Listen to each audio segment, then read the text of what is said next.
এবং গতকাল উনি অভিযোগ করেছিলেন যে এই শাসক দল নেতাজি সুভাষচন্দ্র বসুকে কন্টিনিউয়াসলি অপমান করছে এবং তাই জন্য উনি মালা দিনতে গিয়েছিলেন এবং সেখানেও চোর স্লোগান শুনতে হলো প্রাক্তন মুখ্যমন্ত্রীকে। কেউ যদি নেতাজি সুভাষচন্দ্র বসুকে কোনো কথা বলেন, আমাদের দলের কেউ, সেটা দলের বিষয় নয়, মানে সেটা দলের কথা নয়, সেটা তার ব্যক্তিগত কথা।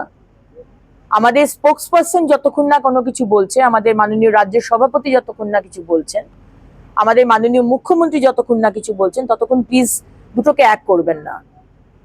আর দ্বিতীয়ত হচ্ছে চোর চোর স্লোগান দেওয়া মাননীয় এক্স মুখ্যমন্ত্রী মমতা বন্দ্যোপাধ্যায়, আপনি চুরি করেছেন, আপনি খুন করেছেন, আপনি আপনার শাড়িতে রক্তের দাগ আছে, আমরা সবাই সবকিছু অনেক কিছুই বলি, তার তদন্ত হবে এবং আপনি করেওছেন। আজকে অভয়ার বিচার পায়নি, অভয়ার 26,000 চাকরি গেছে, আমরা 100 বছর পিছিয়ে গেছি, কিন্তু সেটার মানে এটা নয় যে এক্স মুখ্যমন্ত্রী যেখানে যাবেন সেখানে আপনি কাদা ছুড়বেন, গোবর ছুড়বেন, চটি ছুড়বেন, চোর চোর বলবেন। প্লিজ এটা করবেন না।